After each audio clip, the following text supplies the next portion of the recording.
Welcome to on record.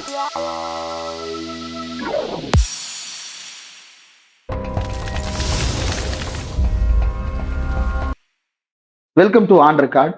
இன்றைக்கு நம்மோடு நேர்காணலுக்காக சிறப்பு விருந்தினராக ஊடகவியலாளர் அறக்கழகம் என்கின்ற சேனலுடைய ஆசிரியர் திரு தவம் அவர்கள் இணைந்திருக்கிறார். அவரோடு பேசலாம். தோழர் வணக்கம். வணக்கம்.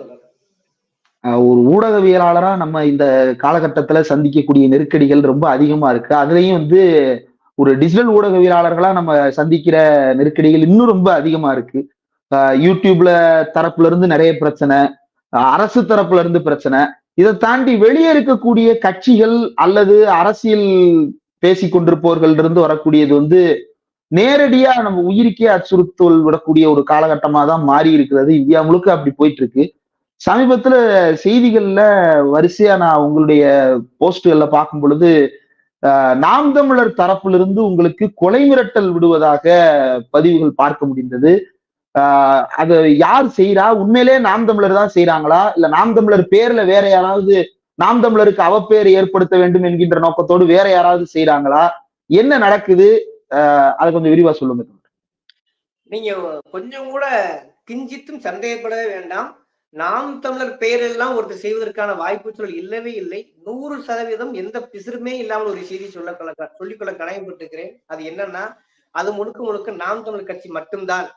அதிலும் சரியாக சொல்ல வேண்டுமானால் நாம் தமிழர் கட்சியின் மாநில ஒருங்கிணைப்பாளர் திரு சீமான் தான் இதை செய்கிறார் என்பதை என்னால் பயங்கரமாக குற்றச்சாட்டு வைக்க முடியும். ஏனென்றால் கடந்த காலங்களில் நான் அனுபவித்த அனுபவங்கள் அவ்வாறு.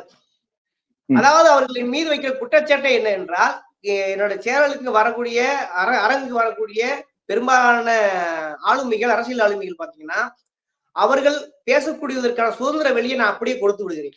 எதுவுமே கற்செய்தி செய்வதில்லை. அப்படியே உள்ளதை உள்ளபடி இன்னும் சொல்ல போனா அவர்கள் பேசக்கூடிய மக்கள் மொழியில் அப்படியே போட்டு விடுகிறேன். அதுதான் அவர்களுக்கு பிரச்சனையா இருக்கிறது. அதிலும் இன்னும் சரியாக சொல்ல வேண்டுமானால், பிற்படுத்தப்பட்ட சமூகத்திலிருந்து வரக்கூடிய தலைவர்களை அப்படியே பேச அனுமதிக்கிறேன். இதுதான் அவர்களுக்கு பிரச்சனையா இருக்கிறது. பச்சையாக சொல்ல வேண்டுமானால், அவர்கள் பேசக்கூடிய குடிதேசிய அரசியல் இருக்கு இல்லையா, குடிதேசிய வழிய தமிழ் தேசிய அரசியல் இருக்கு இல்லையா, அதற்கு நேராக இருக்கக்கூடிய அவர்கள் சொல்லக்கூடிய குடிகளாக கருதப்படுகிற மிக முக்கியமான ஆளுமைகளை நான் பேசியிருக்கிறேன். அவர்கள் சீமானை உண்டு இல்லை என்று ஆக்கி விடுகிறார்கள். அது அவர்கள் சொந்த கருத்துக்களை பதிவு செய்வதற்கு அப்படியே அனுமதித்து விடுகிறேன். அந்த வார்த்தைகளை அப்படியே போட்டு விடுகிறேன். இதுதான் முதல் பிரச்சனை. இது என்ன செய்யுதுன்னா, அவங்க பேசக்கூடிய அரசியலுக்கு அவங்களுக்கு எதிராக வந்திருக்கிறது.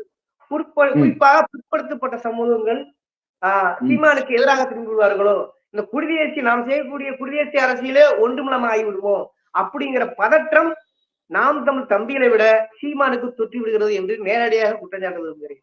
அதன் விளைவாக அவரின் தூண்டலின் பேருதான் அவருக்கு அருகில் இருப்பவர்களை, குறிப்பாக அந்தந்த ஜாதிக்காரர்களையே அந்தந்த ஜாதி ஆளுங்களை திட்ட விடுகிறார்கள். இதுல நீங்க கவனிக்க வேண்டிய விஷயம் இதுதான்.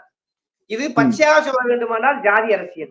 அப்ப இந்த பிற்படுத்தப்பட்டவர்கள் ஆதிக்க ஜாதியா இருக்கக்கூடியவர்கள் சீமானை ஒருபுறம் திட்டிவிடக் கூடாது, சீமானுக்கு ஆதரவாகத்தான் இருக்க வேண்டும் என்பதில் சீமான் கண்ணு கருத்துமா இருக்கிறார். அப்படித்தான் அவர் அரசியலை நிறுவுகிறார். அதற்கு பங்கு வகிக்கும் விதமாக அறக்களம் தொடர்ந்து செயல்படுகிறது. இன்னும் ஒளிவு மறைவில்லாமல் சொல்ல வேண்டுமானால், அறக்கழகத்திற்கு ஒன்று நடுநிலை என்று ஒன்று இல்லவே இல்லை. அது இடதுசாரி சேனல் தான்.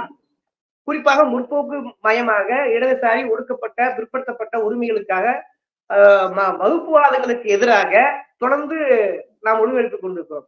அது அவருக்கு எதிராக இருக்கிறது. அப்ப இதுல பேசினாலே அவர்கள் யாரா இருந்தாலும் முற்போக்காளாக இருப்ப வாய்ப்பு இருக்கிறது. வலதுசாரியா வந்தாலும் கூட அவர்கள் இருக்கை உறுதி செய்யப்பட்டாலும் அவர்களிடம் நேரடி கேள்விகள் வலுவாக வைக்கப்படுகிறதுங்கிறத அவர் தொடர்ந்து பார்த்துட்டு இருக்காங்க. நாம் தமிழரை பொறுத்த அளவில் அதை தொடர்ந்து, அதாவது நம்ம சேனல்ல போட்ட ஒரு அரை மணி நேரத்திலேயே முழு காணொலியும் சீமான் பார்த்து விடுகிறார் என்பது ஆதாரப்பூர்வமான செய்தி, நமக்கு கிட்டுகிற செய்தி.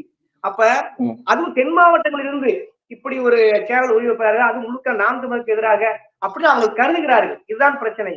ஆனா நான் பல முறை சொல்லியிருக்கிறேன், அதாவது ஊடக மரம் என்று நான் எதை நினைக்கிறோம்னா, குறைஞ்சபட்ச எதிராளிகளுக்கும் அவர்களுடைய இருக்கையை உறுதி செய்வதுதான் என்ற அடிப்படையில் நான் இடும்பலம் கார்த்தியவோ அல்லது சாட்டை துறைமுருகனையோ அல்லது இங்க மதுரை பொறுப்பாளர்களையோ எவ்வளவோ முறை அழைத்திருக்கிறேன். அவர்கள் ஒருபோதும் வருவதில்லை. அதாவது தர்க்கம் செய்ய கருத்தியலுக்கு மோதலாக தயாராக வருவதே இல்லை.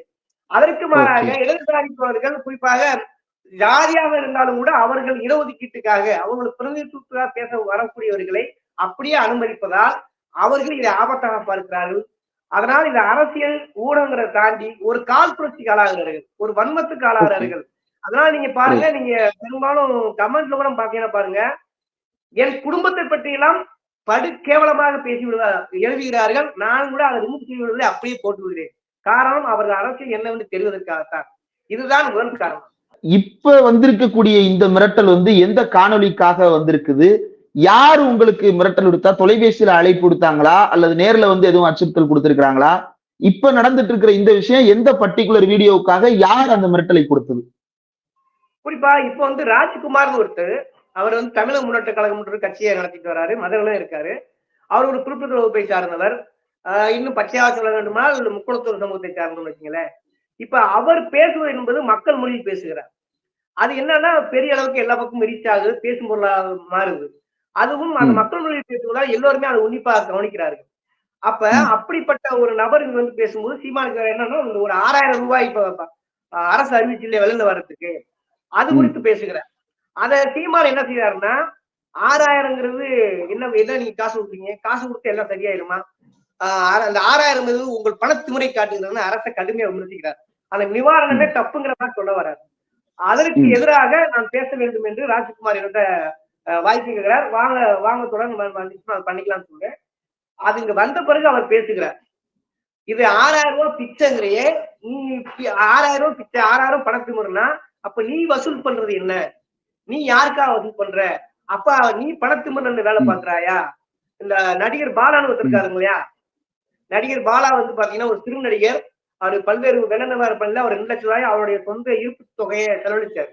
அதை சுட்டிக்காட்டி என்ன சொல்றாரு, பாலாவை பார், அவர் ஒரு அவருடைய வழக்கமான அந்த உணவு மொழி என்ன சொன்னாலும் இந்த கிராமத்து மொழியில நீங்க அவர்கிட்ட கூட வாங்கி குடிக்கலாம், அவரெல்லாம் அப்படி செய்யறாரு, நீங்க இவ்வளவு வசூல் பண்றீங்க ஆனா செய்வது குறைவா செய்யறீங்க, அதுலயும் அரசையும் குறை சொல்றீங்க, அரசையும் பணத்திமிருங்கிற ஒரு வட்டத்துக்குள்ள ஒரு அரசியல் பண்றீங்க, இது அயோக்கியத்தனம் சொல்லி அவர் பேசுறாரு.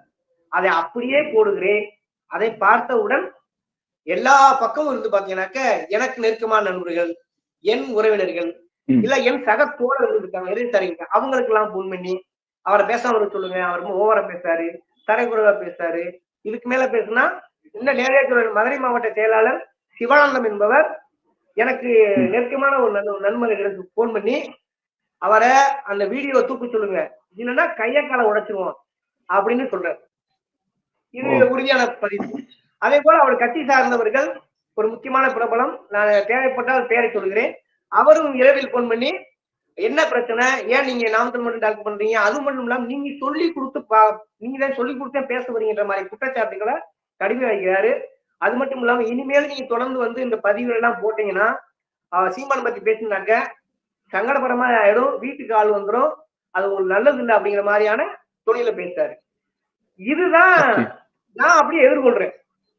அது மட்டும் இல்லாம இன்னைக்கு பாத்தீங்கன்னா நேற்று தமிழ்நாடு முழுக்க குறிப்பாக கோயம்புத்தூர், சேலம், சென்னை, திருச்சி, விருதுநகர், மதுரை உள்பட நம்ம அறக்கழகத்தின் மீது பேசியவர்கள் மீது கூட கிடையாது, அறக்கழகத்தின் மீது பிரத்யேகமாக அவதூறு வழக்கலாம் புகார் கொடுத்திருப்பதா நான் கேள்விப்படுகிறேன். அது உறுதியாக தெரிந்து விட்டது. ஆனால் எனக்கு வந்து விசாரணை மட்டும் எனக்கு அழைக்கவில்லை.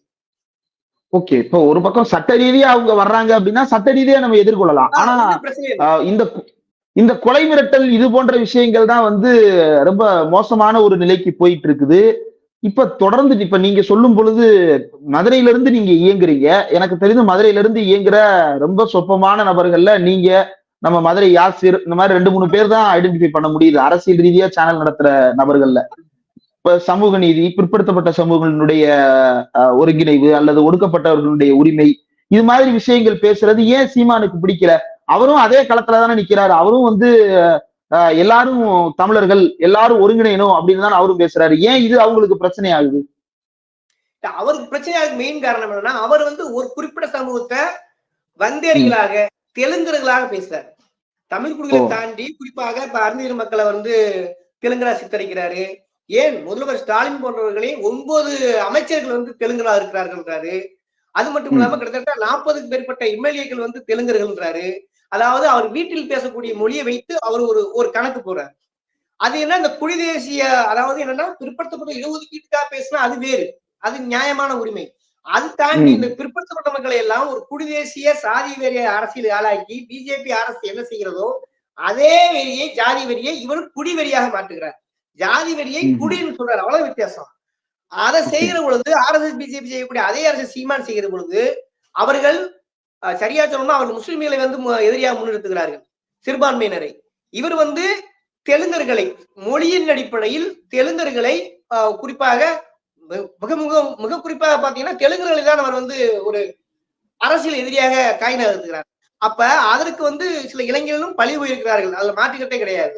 அப்ப இதை நம்பக்கூடிய அரசியலர்களும் நான் அதே குடியில் உள்ள ஆதிக்க ஜாதிகளை, பிற்படுத்தப்பட்ட வகுப்பினர் உள்ள தலைவர்களை கொஞ்சம் முற்போக்கு சிந்தனைக்காக அவர்களின் உண்மையான பிரதிநிதித்துவம், அதாவது இடஒதுக்கீட்டு பிரச்சனைக்காக பேச வைக்கிறேன். அது யாரெல்லாம் அப்படி பேசுறாங்க? எங்க இதுல வந்து குறிப்பா நிக்கிறதுனால குறிப்பாக பசுமன் பாண்டியன் தீவிரமாக காத்திரமாக பேசி வருகிறார். அவர் வந்து இடஒதுக்கீட்டுக்காக பேசுகிறார், ஒட்டுமொத்த தமிழர்களாக பேசுகிறார். அவர் பேசுவது முழுக்க முழுக்க இடதுசாரி தமிழ் தேசியத்தையும் பேசுகிறார். இது இவர்களுக்கு பிரச்சனையா இருக்குது. அதே மாதிரி இன்னொரு முக்கியமான நபர் யாருன்னாக்க தென் தமிழகத்துல பொறுத்தளவுல மருதசேனையோட ஆதிநாராயணர், இவர் மிக முக்கியமான ஆளுமையாக வளர்ந்து வருகிறார். இவர் பேச்சை பார்த்தீங்கன்னாக்க 40 நிமிஷம் 50 நிமிஷம் போட்டா கூட உன்னிப்பாக கவனிக்கிறார்கள். அவர் பேசக்கூடியது சீமானை கடுமையாக பேசுகிறார். இவர் முழுக்க முழுக்க எல்லா ஜாதி மக்களையும் காயடிக்கிறார். இன்னும் சரியா சொல்ல வேண்டுமானால் அவர் ஒரு மலையாளி என்பதை தெல்ல தெளிவாக நிறுவுகிறார். அங்கிருந்து வந்தவர் எப்படி இவர் பேச தமிழ் குடிகளுக்கு தலைவராக கூட அவருக்கு என்ன தகுதி இருக்குது, இவர் யார் தமிழர்களை ஆள்வதற்கு அப்படின்னு இந்த குடிதேசி இவர் சீமான் பேசக்கூடிய குடிதேசி அரசியலை, குடிதேசி வழிய தமிழ் தேசியத்தை அப்படியே உடைத்து விடுகிறார். இதுதான் பெரிய பிரச்சனையா இருக்கிறது. அவர் பேசின விளையாக சாட்டை பெருமக்கள் கூட நேரடியாக போன் பண்ணி எப்படி மருதசேனை வந்து அகமுடையர் சங்கம் வந்து எப்படி வந்து சீமான பேச போச்சு சொல்லி உடவ அவன் அந்த நிர்வாகிகளுக்கு போன் பண்ணி மிரட்டினார். அந்த ஆடியோவும் நாங்கள் வெளியிட்டோம். அந்த ஆடியோவும் நாங்க அப்படியே வெளியிட்டோம், சாட்டை பெருமக்களுடைய ஆடியோவை. அதுவும் அவர்களுக்கு பெரிய தலைவலியாக பிரச்சனையாக மாறுகிறது. அடுத்து பாத்தீங்கன்னா ராஜ்குமார் பேசுகிறார். அதே போல் மீதா பாண்டியன் அவர் முழுக்கவே இடதுசாரி தமிழ் அரசியல் பேசினார்னா கூட அவருக்கும் ஒரு முக்குளத்தோர் அடையாளம் இருக்கிறது. இப்படி எல்லோருடைய குறிப்பாக நேரடியாக சொல்ல வேண்டும், முக்குளத்தோர் அடையாளத்தில் உள்ளவர்கள் எல்லாம் முற்போக்காகவும் உண்மையான சமூகக்காகவும் உண்மையான இடதுசாரி தமிழ் தேசியம் பேசும் பொழுது சீமான் பேசக்கூடிய குடிதேசி வழி தமிழ் தேசிய அரசியல் என்பது, வலதுசாரி தமிழ் தேசிய அரசியல் என்பது காயப்படுகிறது. ஏன் நேரடியாக சீமானே பாதிக்கப்படுகிறார். அவருக்கு செல்ல வேண்டிய வசூல் தொகைகள் தடைபடுகிறது. அதன் விளைவாகத்தான் அறக்கட்டளையின் மீது இவ்வளவு வன்மம். ஓகே, இப்ப நாம் தமிழர் நிர்வாகிகள் தரப்புல இருந்து இவ்வளவு மிரட்டல்கள் வருது, இவ்வளவு தொடர்ந்து ஒவ்வொரு காணொலிக்கும் இதே மாதிரியான விஷயங்கள் நடந்துட்டு இருக்கிறத பார்க்க முடியுது. பிரபலம் ஒருத்தர் சொன்னீங்க, நீங்க விருப்பப்பட்டால் அவருடைய பேரை வெளியிடலாம், இல்லைன்னா தேவையில்லை. சீமானவர்கள்ட்ட நீங்க இது குறித்து அவர் கவனத்துக்கு கொண்டு போயிருக்கீங்களா? உங்க நிர்வாகிகள் இப்படி செய்யறாங்களே, நீங்க இதை என்டார்ஸ் பண்றீங்களா? சீமான் தரப்புல இருந்து அவர் நேரடியா உங்கள்ட்ட ஏதாவது பேசி இருக்கிறாரா? நீங்க அவருக்கு இதை கொண்டு போய் முயற்சி பண்ணிருக்கீங்களா? இல்ல, இதுவரையும் அவர் என்னோட நேரடி தொடர்பு கொண்டதில்லை. ஆனால் அவர் அவ்வப்போது தம்பி ஆரம்பத்துல நமக்கு ஆதரவத்துல இருந்தாரு, இப்ப அவருக்கு என்ன பிரச்சனைங்கிற மாதிரியே கொஞ்சம் பேசியிருக்காரு. அந்த செய்தி நமக்கு வருது. அது உண்மைதான். ஆரம்ப காலகட்டத்தில் நாம் தமிழ் சீமானை நம்ம ஒருபோதும் அரசியல் எதிரியாக கட்டமைத்தது இல்லை. அவரும் ஒரு ஆதரவு சக்தியாக, குறிப்பாக திராவிட இயக்கங்கள், திராவிட கட்சியில் செய்யக்கூடிய குறைபாடு சுட்டிக்காட்டும் நபராகத்தான் ஆரம்பத்தில் கருதினோம். ஆனால் போகிறவர்கள் தனிப்பட்டவர்கள் எனக்கு ஒரு கருத்து இருக்கிறது, அவர் மீது எனக்கு கடுமையான விமர்சனம் இருக்கிறது. ஆனா அது ஒருபோதும் நெறியாளாக திணிக்கவே இல்லை. இதுதான் நம்ம சொல்லக்கூடிய முக்கியமான விஷயம். ஆனா அது காலப்போக்கில் என்ன ஆகுதுன்னா, இவர்கள் பேச பேச பேச அவர்கள் என் மீது இருந்த அந்த அரசியல் விமர்சனங்களை தாண்டி ஒரு கால் புரட்சி காலை வன்மமாக மாறுகிறது. அதனால் சீமான் அந்த பிறகு பேச முற்படவில்லை. நீங்க எந்த இடத்துல சீமான் வந்து திசை மாறுகிறார் அப்படின்னு கண்டுபிடிச்சீங்க? இப்ப நீங்க சொல்லும் போது திராவிட இயக்கத்தில் இருக்கக்கூடிய குறைகளை சுட்டி காட்டும் இடத்துல அவர் இருந்ததா கருதப்பட்டாருன்னு சொல்றீங்க. எந்த இடத்துல சீமான் வந்து முழுக்க வலதுசாரியாக மாறுகிறார்ன்றத நீங்க எப்ப உணர்ந்தீங்க? அத உதாரணம் சமீபத்தில் ஒரு பேட்டி பார்த்திருப்பீங்க. அந்த பேட்டியில் என்ன சொன்னாருன்னா, அதாவது பிரதமர் வேட்பாளராக அண்ணாமலையவோ பொன் ராதாகிருஷ்ணனையோ தமிழிசை சவுந்தரராஜனையோ அறிவித்தால் எல்லா கொள்கையும் தூக்கி போட்டு நாங்க ஆதரிக்க தயாருங்கிறார். இது என்ன புரிதல்? நீ பேசக்கூடிய தமிழ் தேசியலுக்கு இது அழகா? அதாவது அவர் பச்சை அரசர்காரர், நேரடியா சொல்ல வேண்டுமானால் பார்ப்பனியத்தின் அறிவுரடி, அரசு சொல்லக்கூடியதை அப்படியே கேட்டு செயல்படக்கூடியவர். அண்ணாமலை பிரதமர் ஆனாலோ தமிழிசை பிரதமர் ஆனாலோ அல்லது பொன் ராதாகிருஷ்ணன் பிரதமர் ஆனாலோ முழு தமிழ் தேசியத்துக்கு வழிவிட்டு வருகிறார்களா? பெரியார் 1956 ஆரம்பித்து 73 வரை அந்த கொள்கையில் உறுதியாக இருந்தார். அப்படியான பெரியாரை இவர் எதிரியாக சித்தரிக்கிறார். குறிப்பாக பசுமன் முத்துராமலிங்க தேவருக்கு எதிராக சித்தரிக்கிறார். அவர் ஒரு ஏதோ ஒரு சாதி வாரிகளும் பெண்டாட்டிக்கு சொத்துக்காக பெண்டாட்டிக்கு மணந்து கொண்டு சித்தரிக்கிறார் உசிலம்பட்டி கூட்டத்தில். அப்ப இது முற்று முதலமாக இது ஒரு கிட்டத்தட்ட ஒரு வலதுசாரித்தனமான ஆர்எஸ்எஸ்க்கு ஆதரவான போக்கு. அதாவது ஒண்ணும் இல்ல, பிஆர்பிங்கிறவரு ஒரு பெரிய தமிழர் தான். இவர்கள் அடிப்படையில் பிறப்பின் அடிப்படையில் ஒரு தமிழர் தான். ஆனா அவர் இயற்கை வளங்களுக்கு எதிராக, கனிம சூழலுக்கு எதிராக அவர் தான் முழுக்க முழுக்க சுரண்டுகிறார். அவர் தான் இன்னும் சொல்ல போனா பல்வேறு ஊழலுக்கு இயற்கை வளங்களை முழுக்க சுரண்டுகிறார். அதான் அதே போல வைகுண்டராஜன் அவர் தான். ஆனால் இவருடைய பாஞ்சு அவங்க என்ன சொல்றாரு, பெருந்தமிழருங்கிறார். அப்ப சுற்றுச்சூழல் அரசியலுக்கு உண்மையாக இல்லை, தமிழ் தேசிய அரசியலுக்கு உண்மையாக இல்லை. அப்ப எந்த பாயிண்ட் ஆஃப் வியூல பார்த்தாலும், அது மட்டும் இல்லாம சமீபத்தை இஸ்லாமியர்களை சாத்தானின் பிள்ளை என்றார். அதாவது பாதிக்கப்பட்டிருக்கிறார்கள் சிறுபான்மையினர் நிர்வாணமாக ஒரு இரு பெண்களை அலக்களிக்கிறார்கள் அங்க உள்ள பிஜேபி கட்சியினர். அந்த இடத்துல அவர்களுக்கு ஆதரவாக விட்டு அவர்களையே குற்றவாளியாக சித்தரிப்பது இது எவ்வளவு பெரிய அரசியல் இயக்கத்தனம்.